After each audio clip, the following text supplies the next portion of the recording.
Hey everyone, welcome back to another journey through an extraordinary day.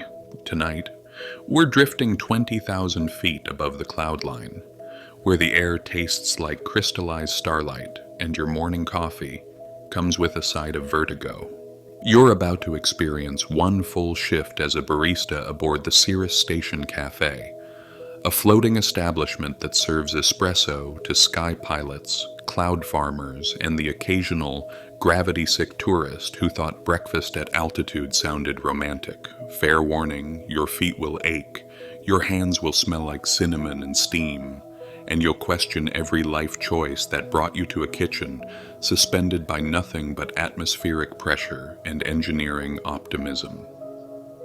Before we climb aboard, take a moment to like this video and subscribe if you enjoy these deep dives into fictional lives lived at the edges of possibility. Drop a comment telling me what impossible job you'd want to try for a day. Now settle in, maybe grab something warm to drink, and let's drift into the morning together. The alarm chirps at 4 in the morning, a soft pulse that builds gradually like a heartbeat learning to panic. You slap the sensor pad mounted to your sleep pod's curved wall, and the sound dies. Silence rushes back in, thick and pressurized, the kind of quiet that only exists in hermetically sealed living quarters suspended 3 miles above anything solid. Your eyes adjust to the dim blue glow of the emergency lighting strips that line the pod's seams, casting everything in the color of deep water. Outside your single porthole window, darkness absolute, the kind of black that makes you forget which way is up. You sit upright, careful not to crack your skull on the pod's low ceiling, a mistake you made exactly once during your first week up here. The curved interior measures roughly 6 feet by 8 feet, efficiently packed with everything a skyworker needs and nothing they don't. A narrow bunk that folds into the wall, a compact hygiene station behind a sliding partition, a storage locker containing 3 jumpsuits in rotation, all the same shade of slate gray, with the Cirrus Station patch over the heart, a small heating unit that doubles as a kettle, personal effects limited to what fits in a single drawer, which in your case means a few photographs sealed in protective plastic, a battered paperback novel about people who live on the ground, and a small bag of hard candies that taste like artificial orange and remind you of childhood. The temperature in the pod hovers around 58 degrees, energy conservation protocols keeping everything just warm enough to prevent hypothermia, but cool enough to make getting out of bed feel like an act of courage. You pull on your jumpsuit, the fabric stiff and slightly abrasive until your body heat softens it. The material is designed to wick moisture and resist staining, essential when you're working with coffee, milk, and syrups in an environment where laundry happens once a week whether you need it or not. You seal the front closure from collar to waist, then pull on thick socks and your standard issue slip-resistant boots, the kind with magnetic soles that can lock to the cafe's metal floors if turbulence hits. The hygiene station offers exactly 90 seconds of water for your morning routine, a precise allotment measured by a timer that starts the moment you activate the tap. You've learned to choreograph your movements with dancer precision, splashing face, brushing teeth, running wet hands through your hair to tame the worst of the sleep disruption.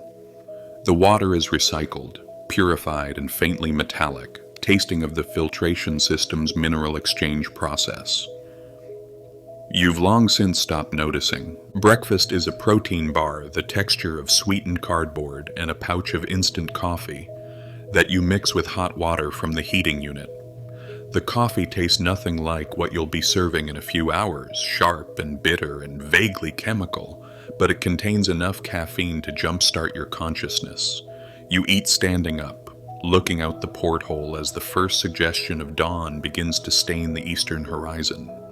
From this height, sunrise is less an event and more a gradual inflation of light, the black sky softening to charcoal, then slate, Then finally a pale gray blue that makes the clouds below visible as a rolling landscape of white and silver. The residential pods are clustered together like metallic grapes hanging from the underside of the main station platform, connected by a series of pressurized corridors and access tubes. You exit your pod, sealing the door behind you with a satisfying magnetic click, and enter the central spoke corridor. The walls here are transparent aluminum composite, offering views in all directions, a dizzying perspective that never quite stops being unnerving. Below you, clouds stretch to infinity. Above, the dark underbelly of the main platform, a vast disk of steel and polymer studded with docking ports, maintenance hatches, and the glowing windows of other operational sectors. You're not alone in the corridor.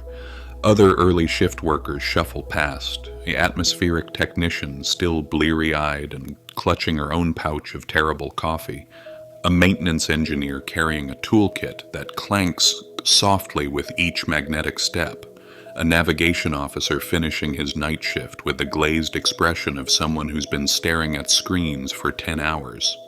You exchange nods, the silent fellowship of people who work while most of the station sleeps. The ascent platform waits at the spoke's terminus, a circular lift, large enough to hold a dozen people but currently occupied only by you and 2 kitchen staff from the main cafeteria. The doors seal with a pneumatic hiss, and then you're rising, pulled upward through the spoke's central shaft by cables and counterweights and motors that hum just below the threshold of hearing. The journey takes 90 seconds, during which you watch through the transparent walls as you pass through the platform's infrastructure layer.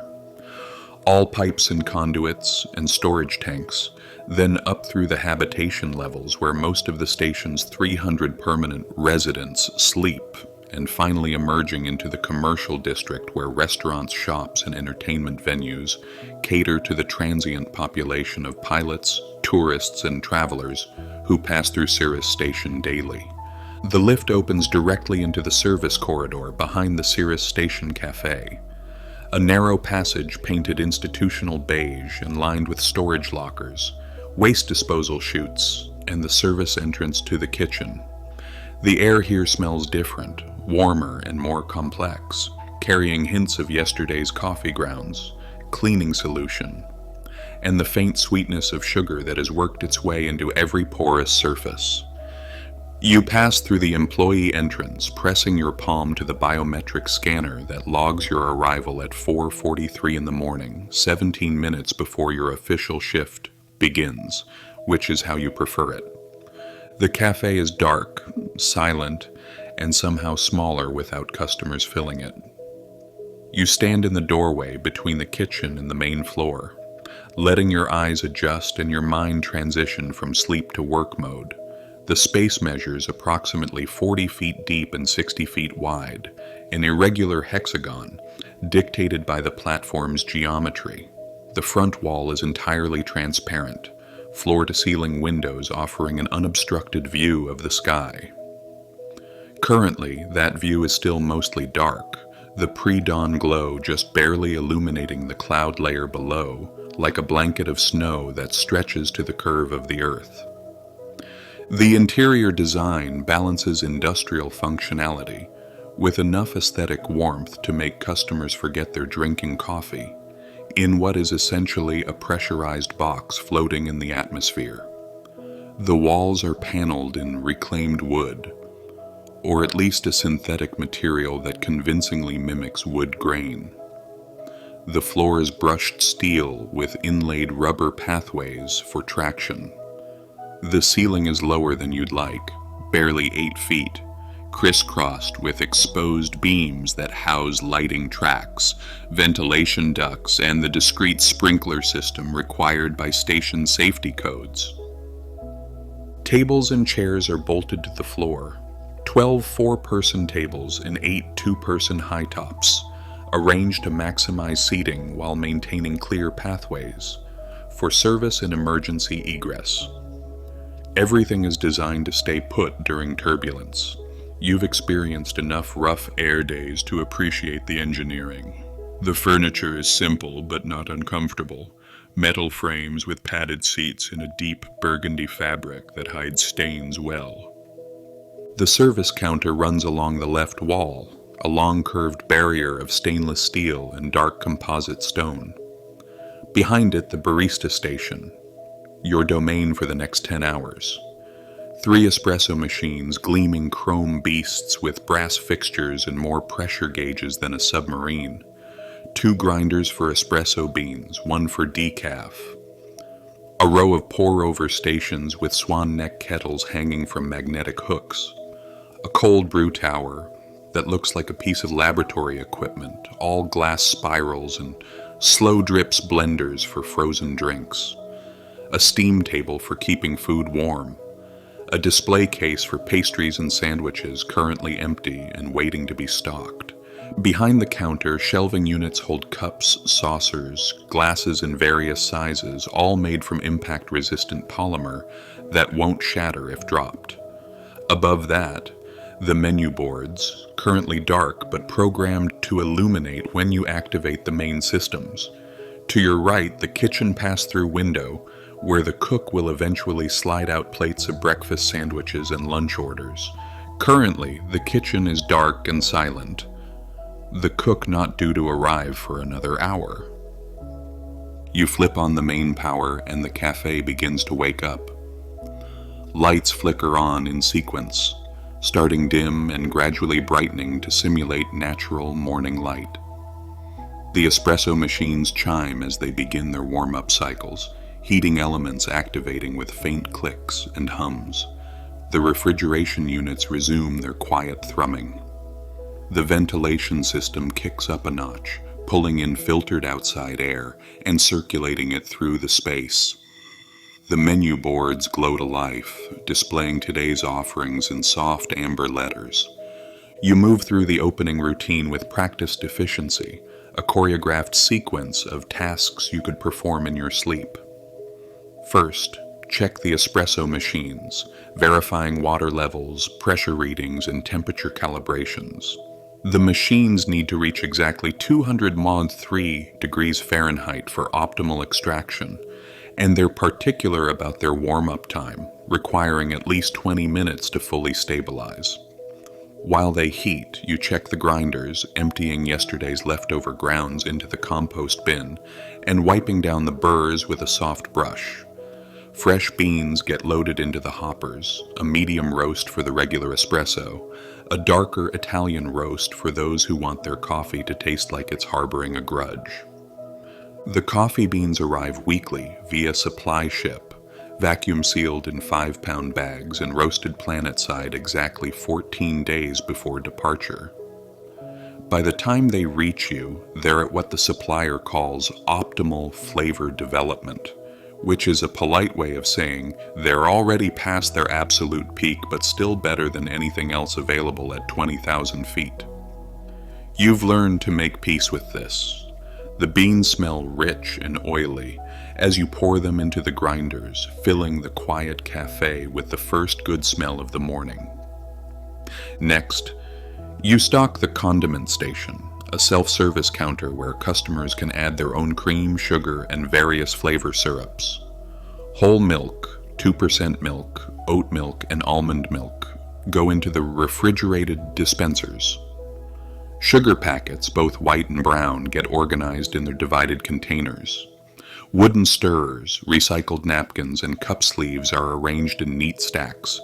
The syrup selection includes vanilla, caramel, hazelnut, and a seasonal flavor that this month is supposedly spiced apple but tastes more like liquid cinnamon gum.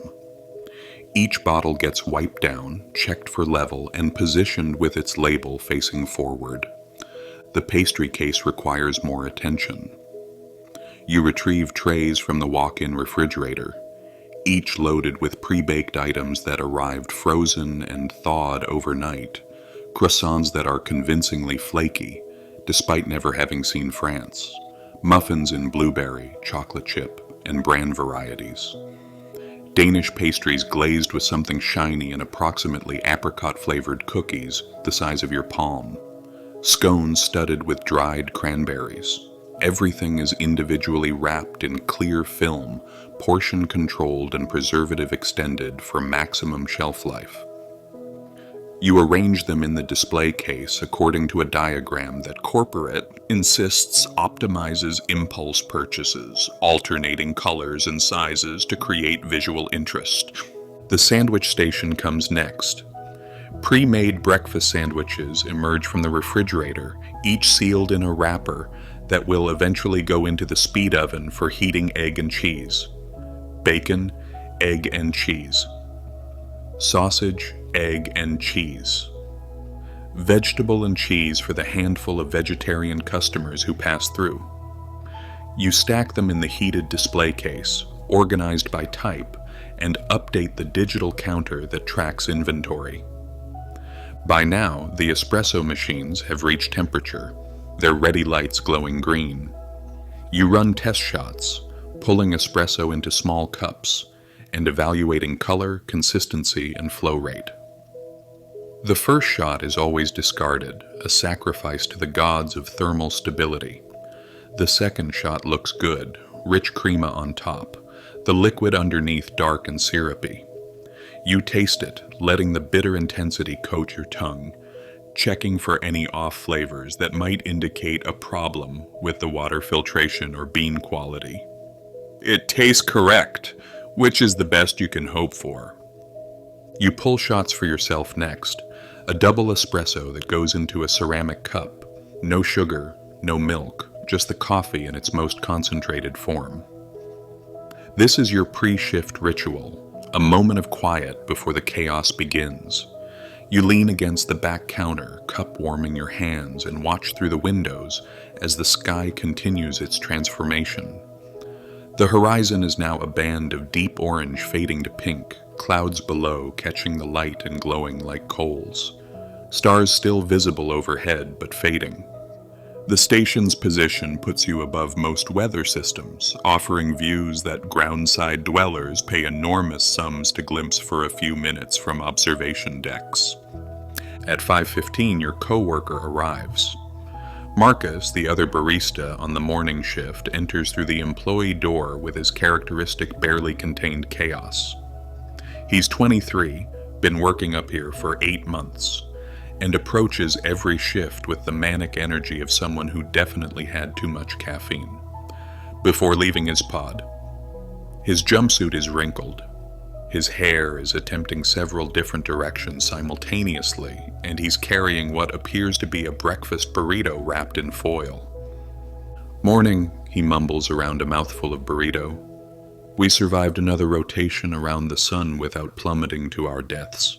Should we celebrate or just accept it as the baseline?" "Let's go with baseline," you reply. "How's the burrito?" "Scientifically fascinating. I can identify eggs, but everything else is speculation." He finishes it in 3 more bites, crumples the foil, and tosses it into the waste bin from across the kitchen. It bounces off the rim and lands on the floor. He retrieves it with a sigh. "Not awake yet. Give me 10 minutes and access to caffeine." You make him a latte, something with enough milk to cushion the espresso's impact, and he gulps half of it while simultaneously pulling on an apron and checking the schedule tablet to see what today holds. Mondays are typically steady, a stream of regular commuters and station workers who need coffee to face the week, but without the crushing volume of weekends when tourist ships arrive. "We've got a sky yacht docking at 8, Marcus reports, squinting at the screen. "Private party, 12 passengers, they've pre-ordered a breakfast spread. Also, there's a note here that the milk delivery is delayed, so we need to ration until the afternoon supply run." You grimace. Rationing milk at a coffee shop is like rationing oxygen at an altitude. Technically possible, but nobody's happy about it. "How delayed?" 3 hours, maybe 4. Supply ship had mechanical issues during ascent." "Fantastic. I'll make a sign for the counter." At 5:30, you unlock the front door and flip the sign to open, though you don't expect anyone for at least another 15 minutes. The sky outside has fully transitioned from night to morning, the sun still below the horizon, but its light flooding the atmosphere with shades of rose and gold. The clouds below are no longer a flat expanse, but a three-dimensional landscape of peaks and valleys, castles and canyons, all sculpted from water vapor and air currents. Your first customer arrives at 5:42, right on schedule. Gerald, a navigation officer who works the night shift and stops for coffee on his way to bed. He's in his 50s, gray-haired and weathered, with the careful movements of someone who spent 30 years in reduced gravity environments and never quite adapted back to full atmospheric pressure. "Large dark roast, please," he says, his voice gravelly with fatigue, "and one of those chocolate chip muffins." You pour the coffee from the drip brewer, the dark roast that's been sitting ready since 5 o'clock, and retrieve his muffin from the case.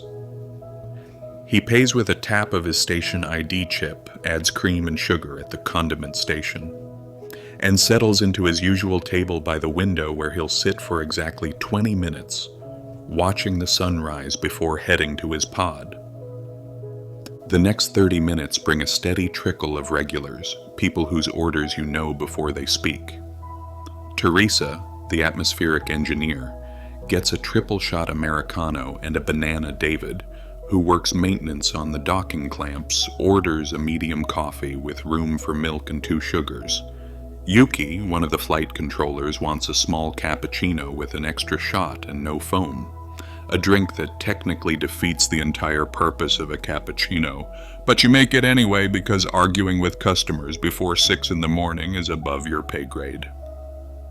By 6 o'clock, the cafe has 15 people scattered across the tables. The quiet morning crowd who want coffee and silence in approximately equal measures.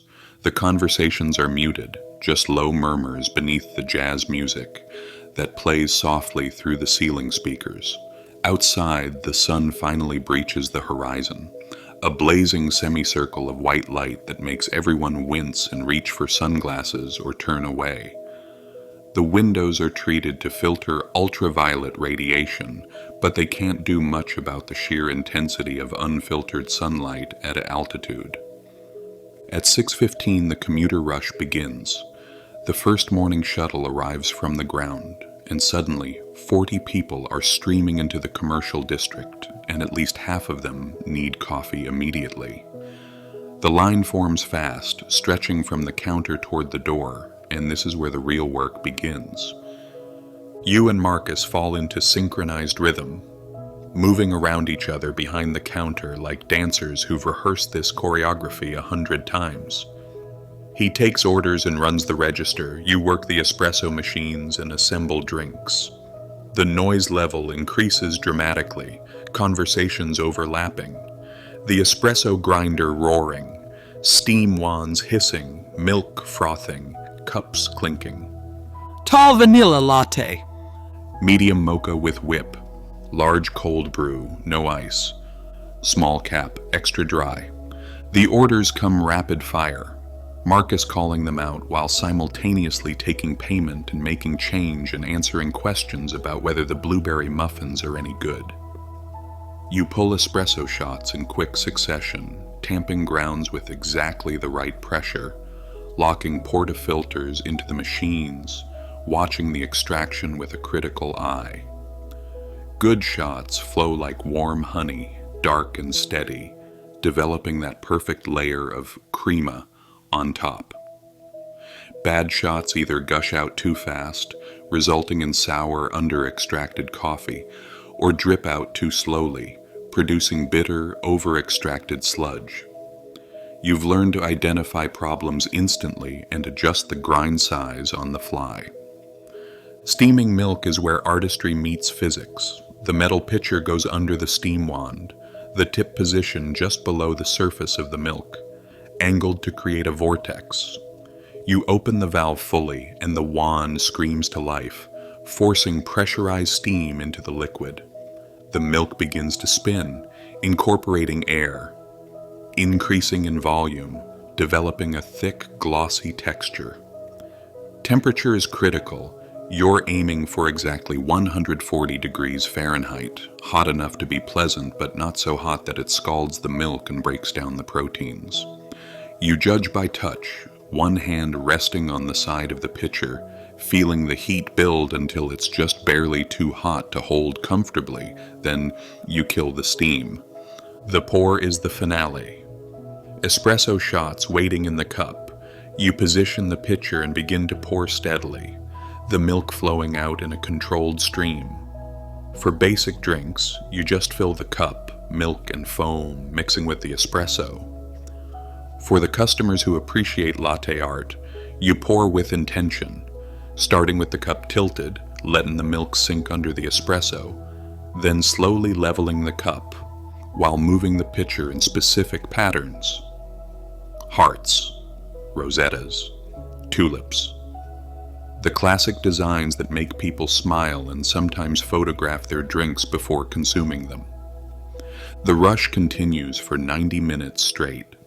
Your hands move constantly, pulling shots, steaming milk, pumping syrup, drizzling caramel, sprinkling cinnamon. Marcus keeps up a steady stream of banter with customers, somehow managing to be charming while simultaneously stressed. The register tablet chimes with each transaction, the milk supply dwindles at an alarming rate, and you're acutely aware that when it's gone, every milk-based drink becomes impossible.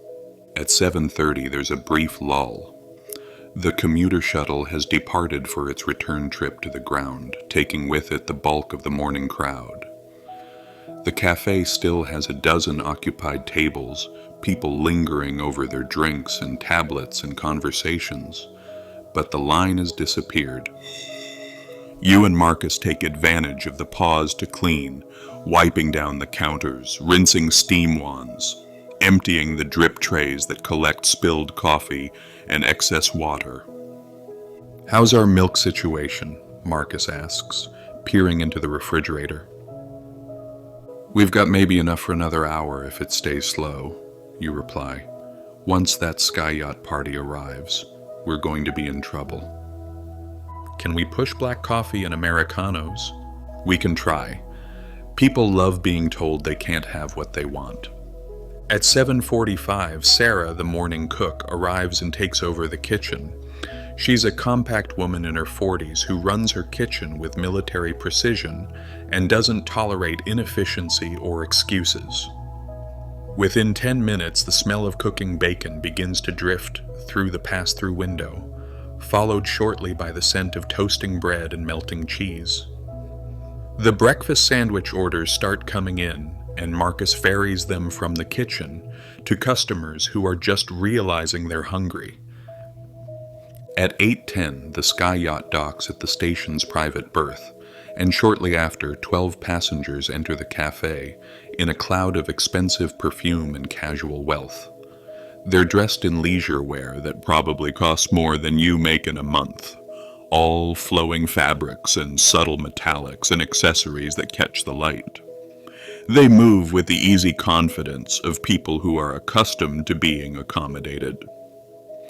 They've reserved the large corner section, 4 tables pushed together, and they settle in with the kind of languid grace that suggests nobody's rushing them. A server from the station's main restaurant appears to handle their food order, the pre-arranged breakfast spread that includes pastries, fruit, sandwiches, and various other items that Sarah has been preparing in anticipation. The drink orders, however, come to you, and they're complicated.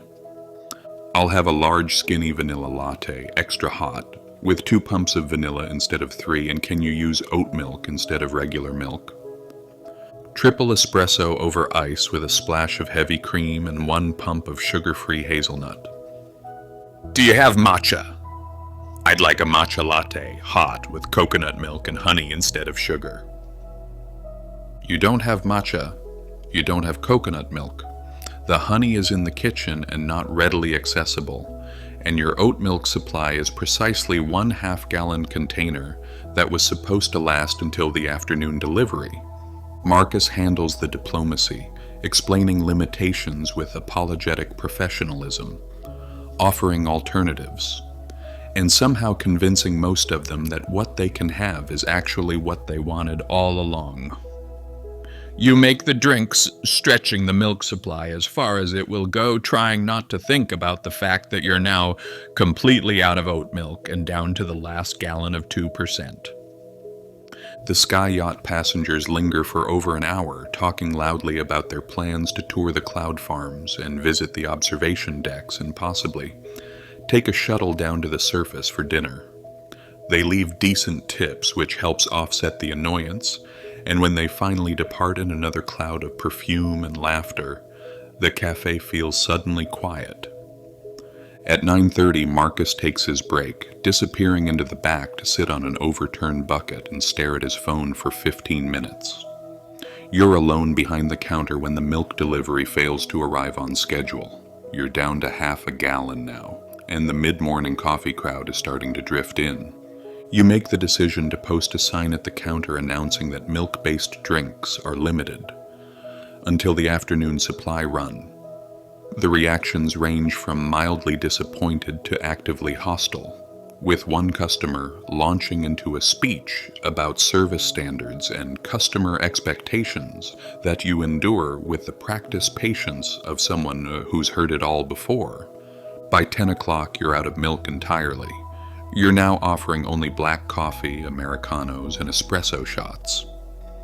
Half the menu is effectively unavailable. The customers who understand are gracious about it. The ones who don't understand make sure you're aware of their dissatisfaction. At 10:15, you're wiping down the espresso machines when a proximity alarm chimes softly through the cafe's speakers. It's not an emergency tone, just the notification that the station is about to pass through an area of atmospheric turbulence. You've been through this dozens of times, but it never stops being slightly unnerving.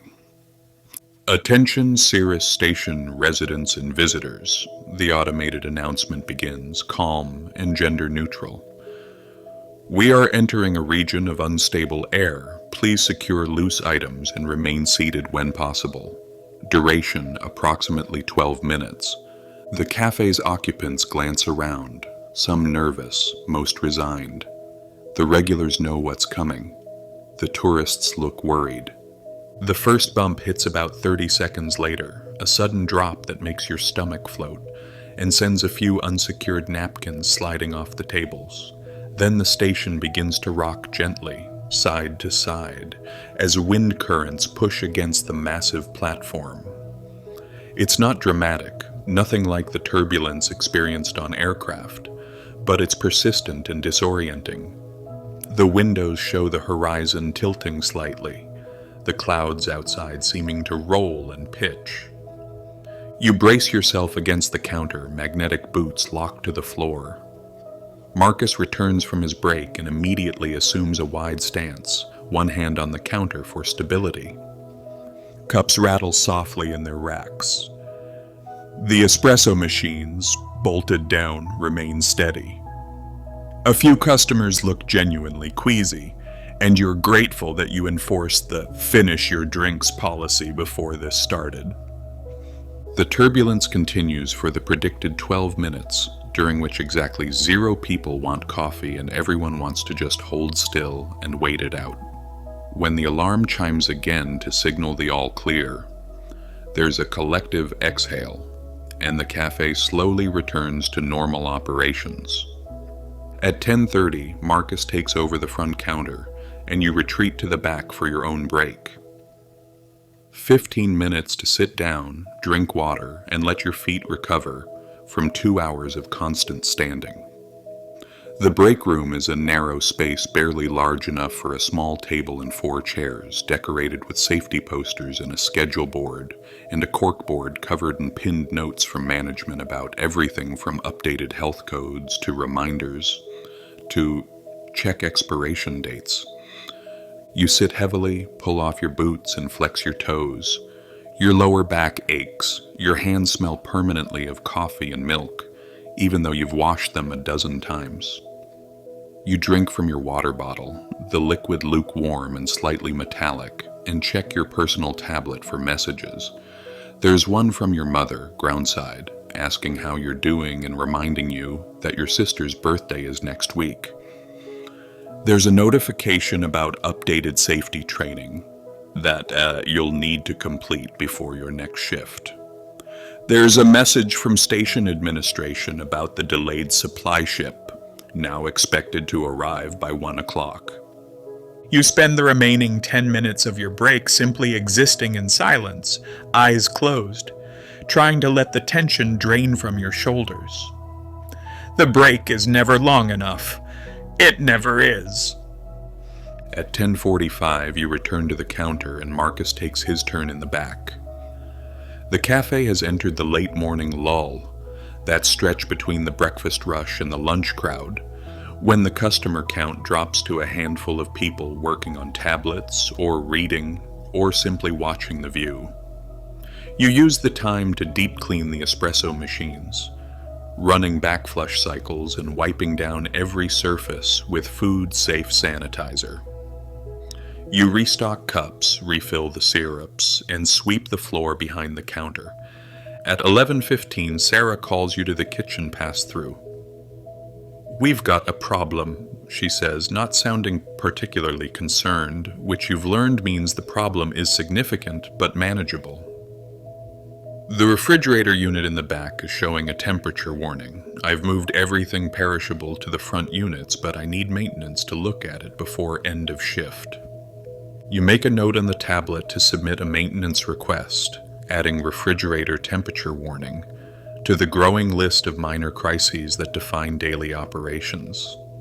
The station's equipment is reliable but not perfect, and things break regularly enough that you've stopped being surprised. At 11:30, the lunch orders begin. Sarah has a limited menu, sandwiches and salads and soups, all prepared in advance and assembled to order. You handle the drink portion of lunch orders, which is mostly iced tea, lemonade, and the occasional coffee. For people who apparently don't understand that caffeine and food should be consumed at different times. The lunch crowd is different from the breakfast crowd. Less rushed, more social. People linger longer, taking full advantage of the view.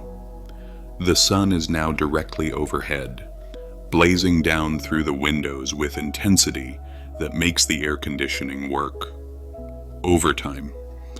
The clouds below are brilliant white, almost painful to look at, sculpted by winds into formations that constantly shift and evolve. At noon, a group of cloud farmers arrive. 5 men and women in work jumpsuits, stained with the particular grime that comes from maintaining the massive atmospheric processors that harvest water vapor and trace elements from the clouds. They're loud and jovial, celebrating something, ordering sandwiches, and splitting a carafe of iced coffee. They sit by the windows and point out features in the cloudscape below, discussing weather patterns and harvest yields with the kind of enthusiasm that only comes from people who genuinely love their work.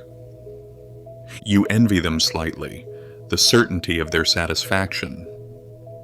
At 12:30, the supply ship arrives.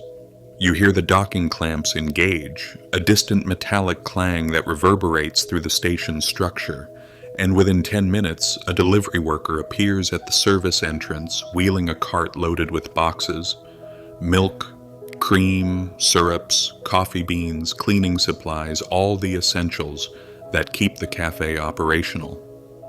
You and Marcus unload the cart, checking items against the manifest, and haul everything into the walk-in refrigerator and storage areas.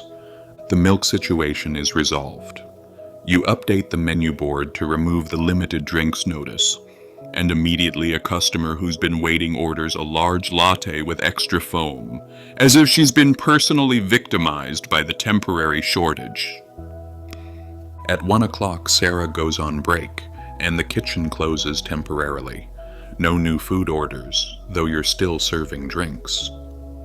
The cafe settles into a quiet afternoon rhythm, the customer count hovering around 10 to 12 people at any given time. You take advantage of the slower pace to catch up on cleaning tasks, wiping down tables, refilling napkin dispensers, spot mopping the floor. At 1:30, a family with 3 children enters, and you immediately brace yourself. Children at altitude are unpredictable. The pressure changes affect their ears and their moods, and the confined space of the cafe doesn't give them much room to burn energy. The parents order drinks and snacks, and the children immediately press their faces to the windows, pointing and shouting about the clouds. One of them, a boy maybe 6 years old, asks if clouds are solid enough to walk on. His father explains about water vapor and air pressure, and the boy looks disappointed. You want to tell him that the disappointment is fair, that everyone wishes clouds were solid at least once in their lives. At 2 o'clock, Marcus ends his shift. His replacement, Elena, arrives and goes through the same orientation you did 7 hours ago, checking equipment, reviewing the schedule, getting up to speed on the day's events.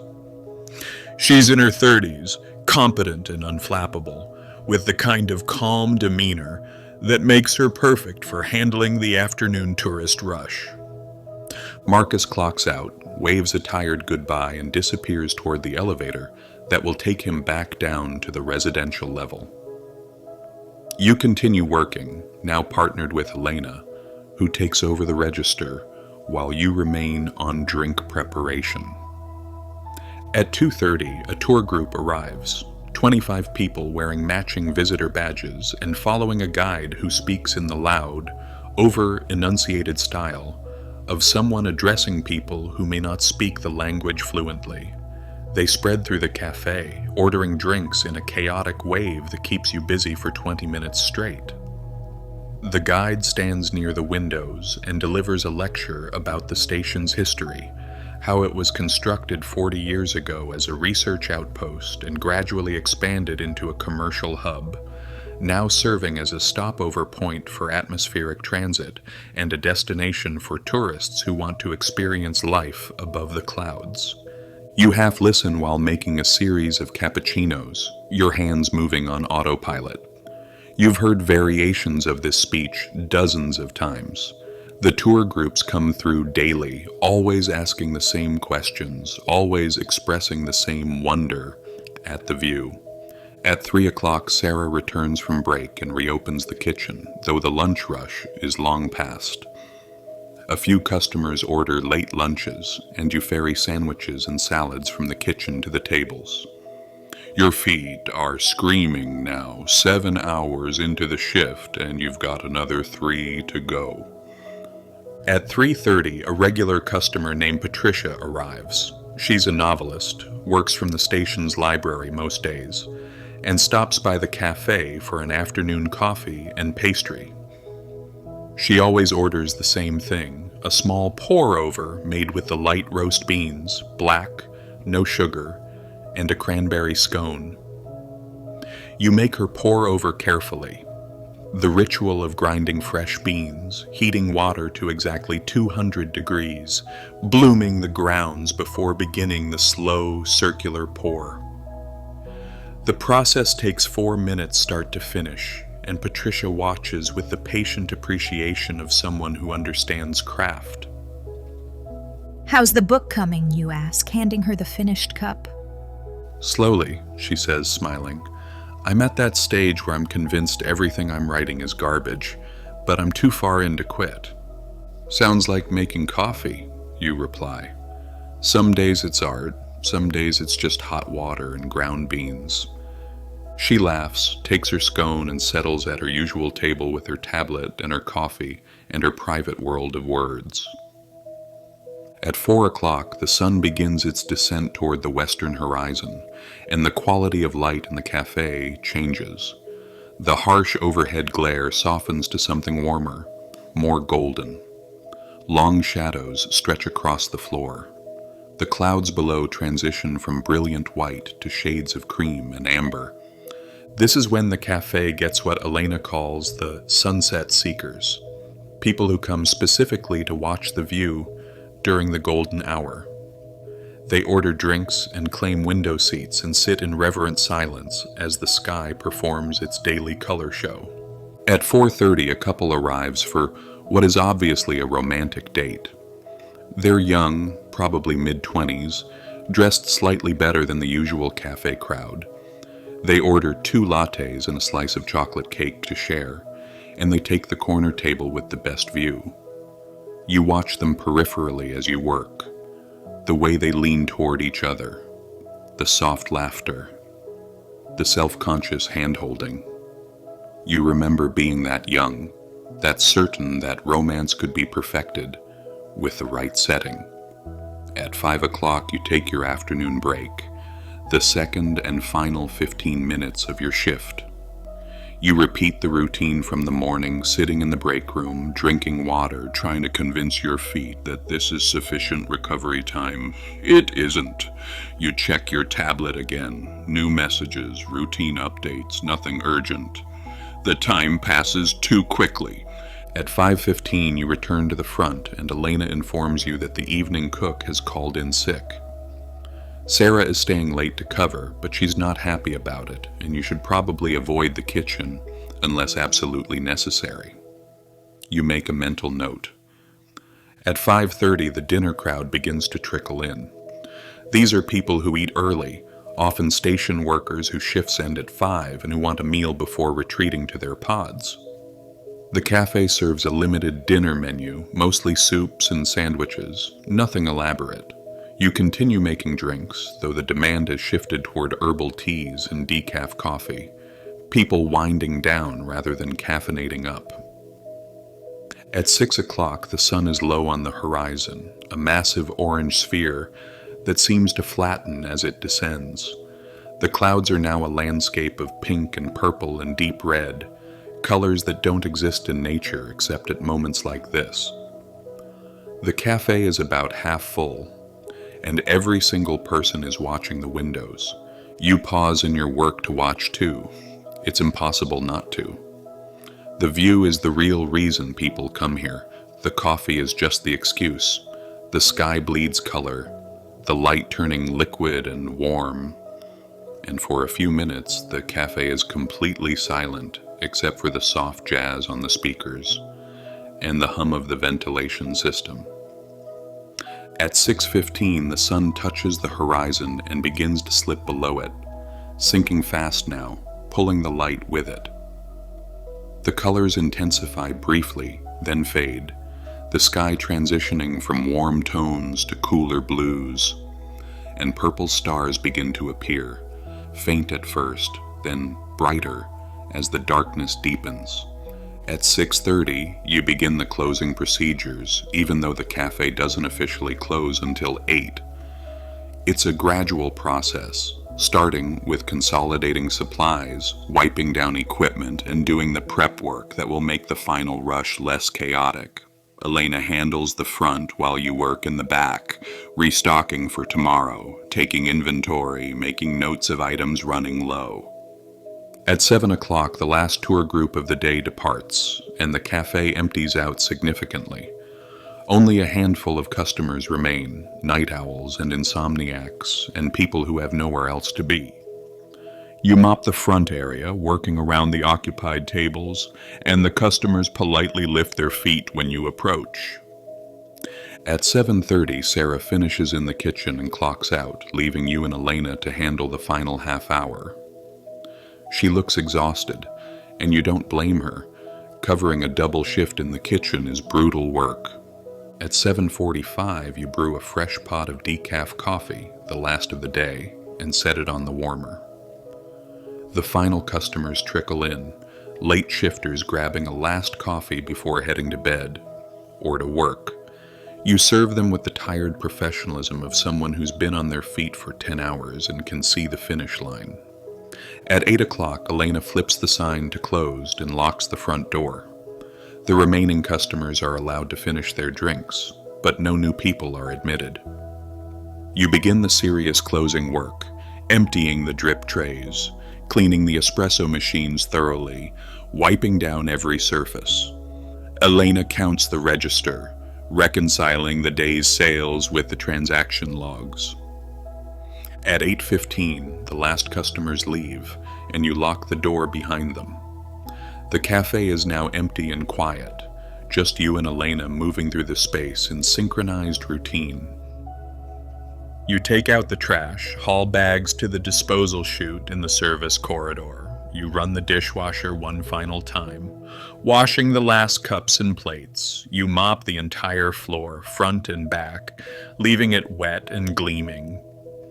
At 8:30, Elena finishes the paperwork, submitting the day's reports to management and noting the refrigerator issue that still needs maintenance attention. You do a final walkthrough, checking that everything is secure, all equipment is off, nothing is left out that shouldn't be. At 8:45, you and Elena clock out, pressing your palms to the biometric scanner that logs your departure. 10 hours and 2 minutes since you arrived. You're tired in a way that goes beyond physical exhaustion. A bone-deep weariness that comes from sustained concentration and constant social interaction. You walk together to the elevator, making small talk about the day's events, the difficult customers, the milk shortage, the turbulence. The conversation is automatic, a ritual to wind down. The elevator arrives, and you step inside, beginning the descent back down through the platform's layers. At 9 o'clock, you're back in your residential pod, the door sealed behind you. You peel off your jumpsuit, which smells like coffee and cleaning solution and your own sweat. You stuff it in the laundry bag. You step into the hygiene station and use your allotted 90 seconds of water to rinse away the day, the spray lukewarm and barely adequate, but better than nothing. You pull on sleep clothes, soft fabric that doesn't constrict. You heat water in the kettle and make yourself a cup of herbal tea, something that doesn't contain caffeine, something that promises relaxation even if it can't quite deliver. You sit on your bunk, looking out the porthole window at the night sky. The station is above the clouds, so the stars are visible in profusion, thousands of points of light scattered across the blackness. You think about the day, the rush of the morning crowd, the frustration of the milk shortage, the beauty of the sunset, the routine efficiency of closing procedures. You think about Patricia writing her novel, convinced it's garbage but pushing forward anyway. You think about the young couple on their date, trying to capture romance at 20,000 feet. You think about Marcus and his breakfast burrito and his manic energy. You think about Sarah covering a double shift because someone called in sick. You think about tomorrow, which will be another shift, another 10 hours, another cycle of opening and serving and cleaning and closing. The routine is exhausting, but it's also comforting. You know what to expect. You know how to do the work. You're good at it. You finish your tea, rinse the cup, and climb into your bunk. The pod's lights dim automatically to night mode, leaving only the faint blue emergency strips. Outside the porthole, the stars continue their slow rotation. Indifferent to your exhaustion, indifferent to everything except gravity and light and the ancient mathematics that govern their movements. You close your eyes. Your feet still ache. Your hands still smell like coffee. But you're horizontal now, and that's enough. Sleep comes quickly, pulling you down into darkness deeper than the sky outside, and you surrender to it gratefully. Tomorrow, the alarm will chirp at 4 a.m. Tomorrow, you'll pull on your jumpsuit and make terrible instant coffee, and ride the elevator back up to the cafe. Tomorrow, you'll unlock the door and flip on the lights and begin the opening routine again.